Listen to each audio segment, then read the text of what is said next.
le chômage et les protestations plongent Donald Trump dans les élections présidentielles de 2020. Le président américain Donald Trump a toujours été fier de ce qu'il appelle le boom économique que les États-Unis connaissent depuis son arrivée à la Maison-Blanche.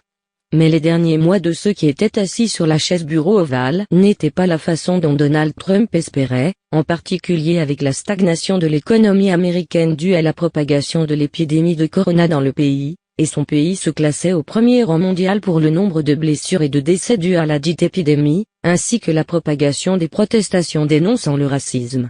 Dans le contexte de la mort de George Floyd, un citoyen afro-américain.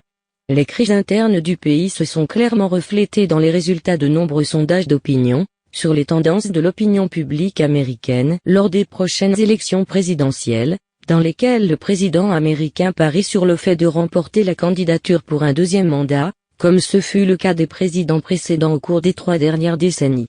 Joe Biden, ancien vice-président Barack Obama, a réussi à remporter la carte du Parti démocrate pour rivaliser avec Donald Trump lors des prochaines élections, après le retrait de son adversaire, Bernie Sanders, ainsi que l'obtention de plus de 1991 délégués lors de la primaire démocrate. Des chiffres inédits pour Donald Trump.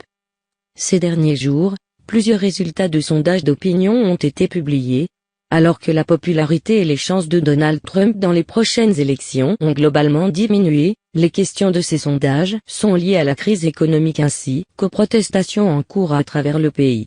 Un sondage NBC, mené en partenariat avec le Wall Street Journal, a montré une avance de 7 points en faveur du candidat démocrate Joe Biden, avec 49% des répondants exprimant leur intention de voter pour le Parti démocrate lors de l'élection présidentielle, alors que 42% ont déclaré qu'elles voteraient pour Donald Trump. D'un autre côté, le même sondage lors des précédentes élections présidentielles et à la même période de l'année, c'est-à-dire en juin 2016, a révélé des chiffres prometteurs pour la candidate démocrate de l'époque, Hillary Clinton, qui avait 5 points d'avance. Cependant, les résultats finaux de ces avantages étaient différents des résultats d'un certain nombre de sondages d'opinion. Un sondage CNN va dans le même sens, soulignant l'avance de Biden sur Donald Trump, avec 14 points, avec 55% des répondants exprimant leur intention de voter pour le Parti démocrate. Donald Trump a obtenu le soutien de 41% des répondants, enregistrant une baisse de 5% par rapport à un sondage CNN réalisé en mai. Le même sondage a révélé que la popularité de Donald Trump atteint 76% parmi les conservateurs, mais ce n'est que 4% pour les libéraux, car la base populaire de Donald Trump est une conservatrice blanche, et c'est elle qui a principalement contribué à sa victoire aux élections précédentes. Donald Trump, de faux résultats. Les résultats de ces sondages n'ont pas été signalés au président américain, et il s'est vu attribuer une forte attaque sur son compte sur le site de réseautage social Twitter, avant-hier, lundi, dans la mesure où il s'est appuyé sur une équipe d'experts dans le domaine des sondages pour analyser les résultats du sondage CNN. Dans l'un de ses tweets, Donald Trump a déclaré que les sondages CNN sont faux comme ses rapports, ce sont les mêmes chiffres, et a estimé que le scénario des sondages cette année était similaire à ce qui s'était passé lors des élections de 2016, exprimant l'optimisme quant aux prochaines élections présidentielles. La bataille des États oscillants. La compétition entre démocrates et républicains est basée sur des États swing, les États dans lesquels la victoire est décidée après une forte concurrence entre les candidats des deux partis, et ce sont des États dont les résultats diffèrent d'une élection à l'autre.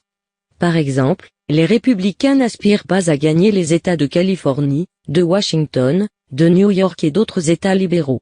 Ils votent toujours pour les démocrates, et l'inverse est vrai pour les États qui votent pour les républicains tels que l'Alabama, la Louisiane, le Tennessee et d'autres États appelés États rouges par rapport au parti républicain. Les États de Floride, du Wisconsin, de Pennsylvanie et du Michigan sont les États les plus fluctuants, car les partis démocrates et républicains misent sur leur résolution, d'autant plus qu'ils ont été un facteur majeur dans l'arrivée de Donald Trump à la Maison-Blanche, après avoir remporté ces États lors des élections précédentes. À l'approche des élections présidentielles du 3 novembre, de nombreux médias et autres spécialistes de la recherche d'opinion mènent des sondages afin de suivre les tendances des électeurs.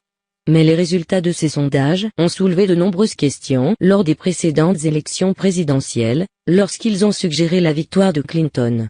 Cela a incité beaucoup, en particulier les républicains, à remettre en question la validité de ces données.